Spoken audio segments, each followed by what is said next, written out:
আসন্ন ত্রয়োদশ জাতীয় সংসদ নির্বাচনে গোপালগঞ্জের ৩টি আসনে ভোট দেবেন ১০ লাখের বেশি ভোটার।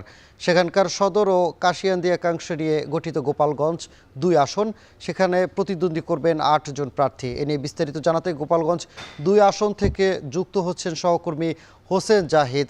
জাহিদ, জানাবেন যে নির্বাচিত প্রতিনিধির কাছে এই আসনে ভোটারদের চাওয়া পাওয়া কি, আর এলাকায় নির্বাচনী পরিবেশ কেমন দেখছেন? সানি, আসলে গোপালগঞ্জ সদরের এই আসনটিতে, যেখানে আসলে কাশিয়ানীর কয়েকটি উপজেলাও কয়েকটি ইউনিয়ন এখানে যুক্ত হয়েছে, এখানকার ভোটারদের সঙ্গে কথা বললে তারা কিছুটা গণমাধ্যমকে এড়িয়ে যেতে চান। তাদের মধ্যে এখনও একটা চাপা আতঙ্কই বলবো নাকি একটু গণমাধ্যমকে এড়িয়ে যাওয়ার প্রবণতা বলবো, সেটি কিন্তু বিরাজমান আছে। তবে তাদের খেটে খাওয়া মানুষের একটু চাওয়া সেটি হলো যে Amrapali fruit syrup, real magic in every drop. রাজনৈতিক দলের কোনো পছন্দ তাদের আসলে হবে উল্লেখযোগ্য কোনো প্রার্থী নেই, তবে তারা ব্যক্তিগত কাউকে ভালো লাগা থেকে হয়তো কোনো প্রার্থীকে দিন শেষে ভোট দেবেন।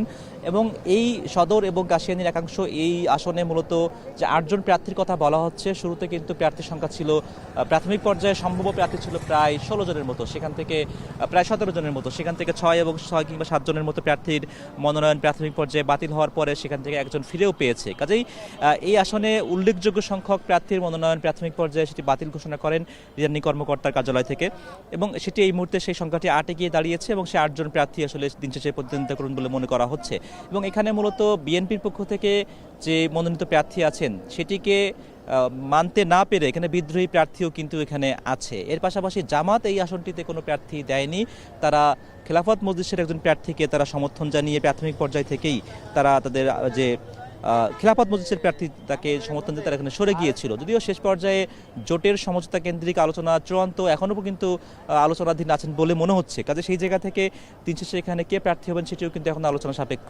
তবে সাধারণ ভোটারদের মধ্যে একটি বার্তা, একটা আভাস, যদিও তারা কথা বলতে চাইছেন না, একটি আভাস পাওয়া যাচ্ছে আসলে কেউ কোনো প্রার্থী তারা মনে করছেন যে স্বতন্ত্র পদে যারা নির্বাচন করবেন তাদেরকে পছন্দ করার একটা সম্ভাবনা, সেটিও কিন্তু এখানে একটা আভাস পাওয়া যাচ্ছে। কাজেই ফলাফল কী হবে তা হয়তো ১২ তারিখে জানা যাবে, কিন্তু লড়াইয়ের ক্ষেত্রে, নির্বাচনী লড়াইয়ের ক্ষেত্রে, সেই প্রার্থী বাছাইয়ের ক্ষেত্রে কিন্তু এখানে ভিন্ন মত সেটি বিরাজমান রয়েছে।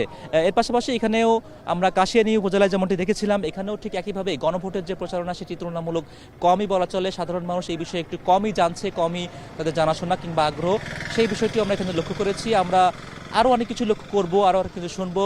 বিকাল ৪টা ৩০-এ এই গোপালগঞ্জ শহরে আমরা ভোটারের ইশতেহার নামক অনুষ্ঠানে সেখানে স্থানীয় রাজনীতিবিদদের সঙ্গে কথা বলবো, গণমাধ্যম কর্মীদের সঙ্গে কথা বলবো।